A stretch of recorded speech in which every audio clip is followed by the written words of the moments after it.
Caros colegas, sejam muito bem-vindos. Eu sou Leonardo Esteves, sou advogado, sou professor de Direito Penal e Direito Processual Penal. Essa é a 28ª aula. Vamos estudar ainda o artigo 18. Lembrando que essa é a terceira parte com relação ao artigo 18. Perfeito? Bem, eu vou continuar ainda falando do dolo. O importante agora, com essa aula, é o seguinte: saber das três teorias mais adotadas. Em todas as aulas eu falei da teoria, porém eu falei frisando sempre as duas teorias que o código adota.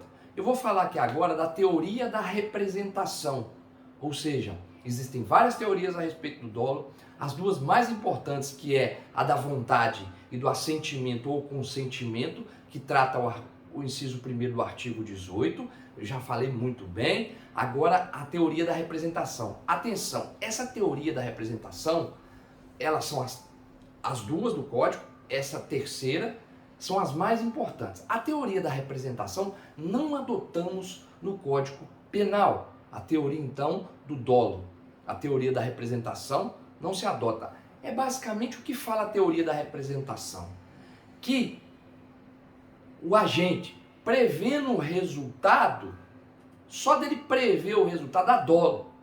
É claro que não adotamos essa corrente, caros colegas, até porque, se ela fosse adotada, não existiria lá na modalidade culposa, no crime culposo, a culpa consciente, perfeito? Então, não adotamos a teoria da representação, mas é bom os colegas saberem que a teoria da representação, basta o que? O agente prever o resultado já é dolo, perfeito? Mas não adotamos.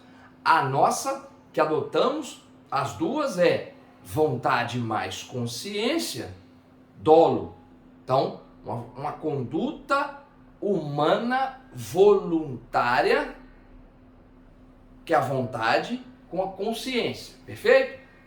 A praticar um resultado. Você tem que ter o que no doloso? A intenção, perfeito? A vontade.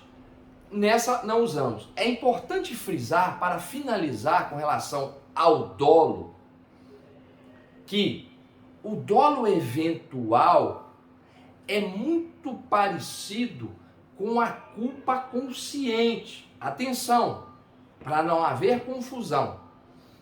No dolo eventual e culpa consciente, lá no crime culposo, nós vamos estudar nas próximas aulas o crime culposo, temos que ter o cuidado para distinguir a culpa consciente do dolo eventual, perfeito?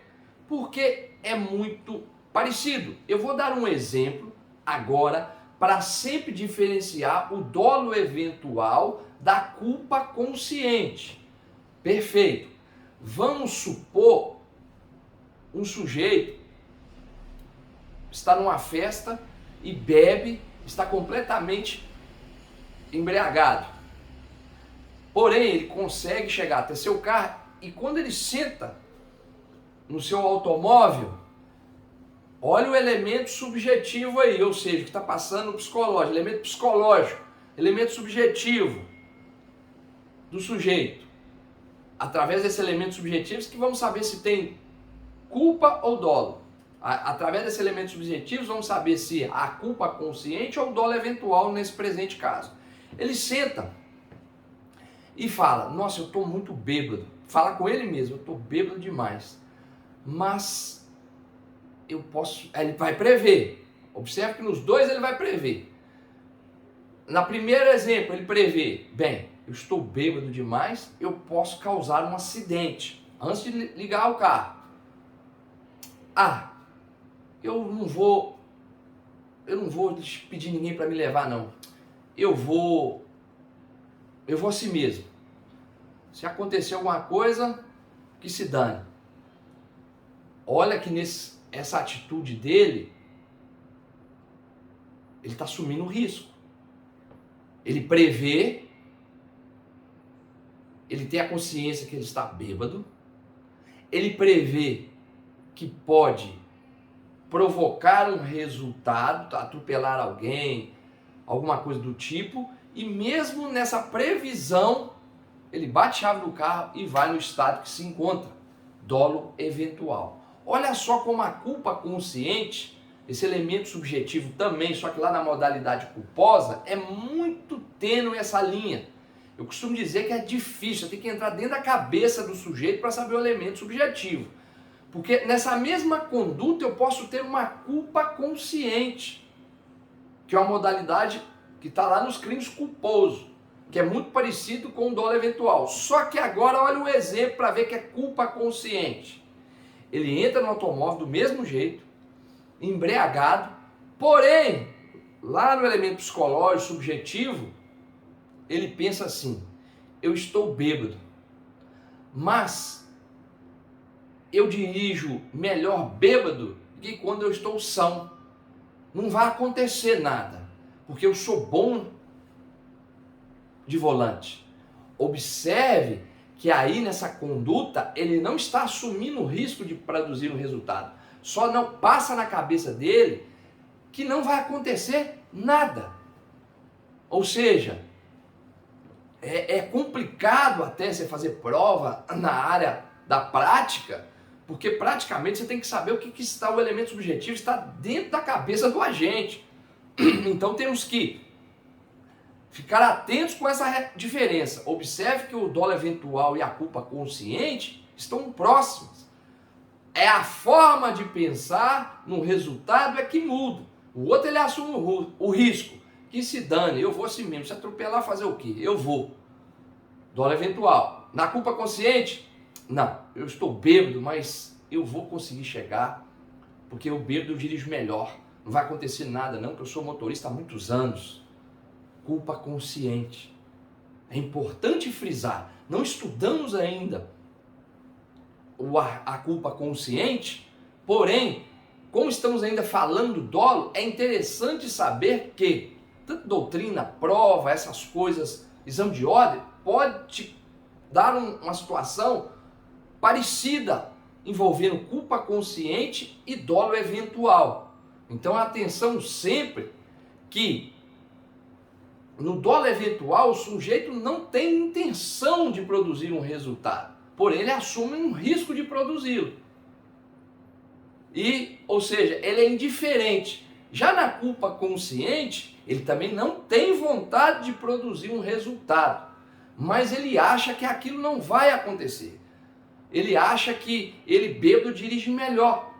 Então, observe, se esse sujeito, nesses exemplos, sai e atropela alguém e dá o resultado morte de um pedestre, o que vai distinguir se é culpa consciente, se é homicídio culposo ou homicídio doloso no dolo eventual, é o elemento subjetivo, é o elemento psicológico que está dentro da sua cabeça. É complicado fazer até prova, porque eu costumo dizer que na prática é entendimento do magistrado, ou se for plenário de júri, é complicado, porque o que o sujeito está pensando, esse elemento subjetivo a respeito daquela conduta, é que vai distinguir, por exemplo, na culpa consciente, de responder por um homicídio culposo.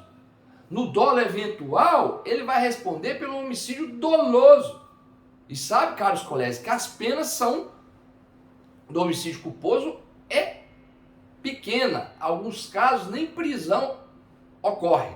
No doloso, não. No doloso é mais complicado. Mas, porém, para distinguir entre o crime culposo ou doloso, principalmente nesse caso que eu estou falando agora, que é a culpa consciente, ou seja, é muito tênue a linha, muito cuidado com isso.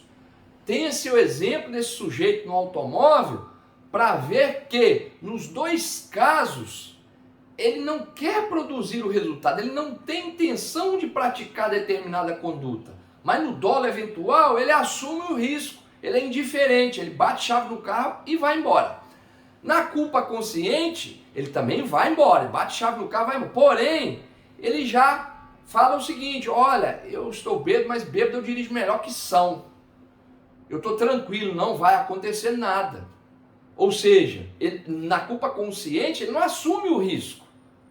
ele está tão convicto que ele é bom motorista, que bêbado ele dirige melhor, que ele vai embora. Tá entendendo, caros colegas? Então, essa é a diferença.